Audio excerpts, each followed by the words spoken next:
Ladies and gentlemen, boys and girls, how are my snipers doing today?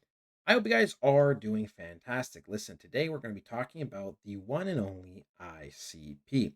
Now, I am super high on ICP. I hold some ICP myself, and I do believe it is going to do well this cycle.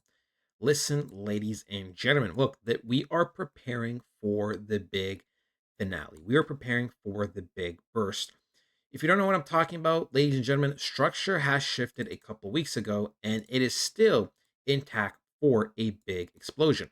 When we go and look at purely the candle closes, we can see we have a high over here, right? This blue candle at 582 practically. Then we have another high at 576. And then we have another one at 555. Now, you might be thinking, well, it's going lower each time. And that is true. Overall, we can see that we did hold practically an equal triple bottom, right? We're not going to get too technical, like 1 or 2 cents difference this way or that way, but we can see we held a equal bottom. And then a few weeks ago, momentum started to shift because we did see a weak selling candle right over here on June 30th, right? We saw a weaker one, and this one was higher than this one over here from mid July, or sorry, mid June. And then we saw a nice weekly candle close for the buys at, the beginning of July at 545. Now, this was still technically lower than obviously 555, but ICP had to make a choice. Which way are we going to go? Are we going to give confirmations for the upside or are we going to confirm and go lower? And ladies and gentlemen, for the first time in practically 4 months or so, 4 to 5 months, we got our best weekly candle close at 597. At 597, right? And it's clear as day, obviously, that this is the highest weekly close we've had practically the whole time. And then, ladies and gentlemen, right, we started to sell off a little bit. We started to get a correction. And we can see that we did close over here at 511 for this black candle, which is higher than 484. So, what does that mean? The floor is rising and the roof did rise, which ultimately means we are kind of just going diagonally up like this, right? We kind of are just diagonally going up like this. And it is just a matter of time before, ladies and gentlemen, actually, if I remove all this and do it like this, that actually be more clear for you guys. So let's just do it this way, practically trend line this way, trend line this way, and then this massive resistance we have right here, right? We put back all the wicks and everything. We can see that we are kind of in this diagonal channel, right? This red one over here. And we can kind of see that we are also at the same time resisting to really go past 590, generally speaking. And yeah, I do believe a burst is coming soon. The technical analysis suggests a burst to the upside is coming soon. And what did we say already weeks ago? That we expected a burst in August. We also did say we expected a fake out in the beginning of August. And what happened in the beginning of August? Well, guess what? We had a selling week, and now we are having recovery week. So I do believe that in August, we are still most likely going to end up at least at 750, in my opinion, right? We pretty much have 2 or 20 days left, roughly 3 weeks left, right? And I do believe we are running out of space and we are looking to burst the upside.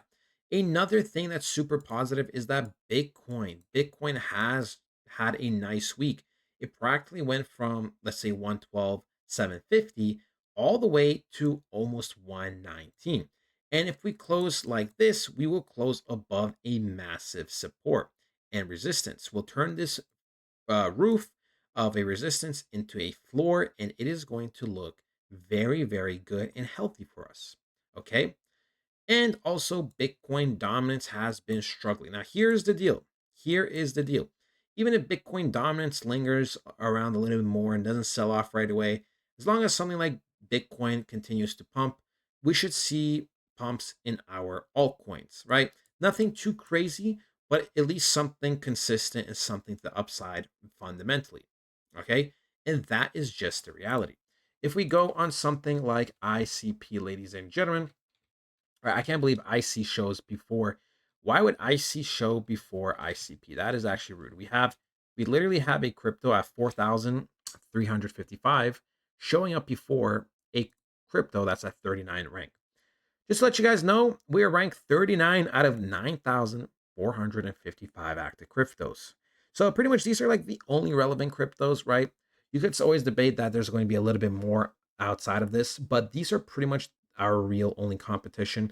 All the other kind of coins that come and go die and they never get listed or verified on CoinMarketCap. And that is just a reality, right? That is just a reality. So guys, we are literally in the top 0.5%.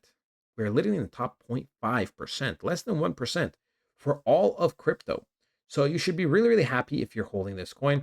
We can see 100 million volume generated in the last 24 hours, 3 billion market cap. So it is looking really, really good, people. It is looking really, really good. And I do believe you know, this is a nice sign for practically the future, right? For the future. Now, if we do go and look at the consistent market cap, we can kind of see that, we went from a low market cap, kind of just say from the beginning of August. Low volume compared to what we normally get kind of were in the 60s, in the 50s, even in the 40s, right? Sometimes we did go higher, a little bit lower, but overall, we kind of been ranging between the 40s and the 60s. We can see a little bit 70 million volume. And why am I telling you this? Well, ladies and gentlemen, usually when you have low volume for a while, that kind of does indicate that there is a trend reversal. And what do we know? Well, the ICP has been moving sideways for a while. It sold off, it's been going sideways. And we can see the volume in some of these days, it's 70 million, 80 million, 140, 160, 150. It's crazy, right? So I do expect a burst to the upside, even on the lower end, it's practically like 90 or mid 80s. So I do expect a burst to the upside. I do expect very, very heavy momentum to the upside. And I'd really be surprised if we did it, right? I'm not even going to pretend, I'm not going to lie to you. I know it's going up. Okay. The technical analysis literally says, right? Isn't next week or in 2 weeks? I can't tell you that 100%, but 100% in August, we're going to see very, very nice pumps, just like the way I predicted before. Now, we might even actually burst past this because just how long we've been here, I do expect a heavy burst to the upside. Like, I genuinely really, really do. And, there is a massive resistance here at roughly, let's just say $7. So, if we do have a big burst, we might just even burst all the way to possibly around $10 before we get some type of correction. But yeah, ladies and gentlemen, that is ultimately it. I do believe in this project. I do believe at the bare minimum, if everything went to crap, we should be getting $30. On a realistic level, if things just go good or solid, we should be looking at 72. Pretty good chance we also wipe this key zone over here of $87. And obviously, in a very, very optimistic and high volume world and 12 trillion total market cap world, we could even see something like 120, 140, $180. But yeah, that is it, ladies and gentlemen. I hope you guys enjoy and talk to you guys next time. Goodbye.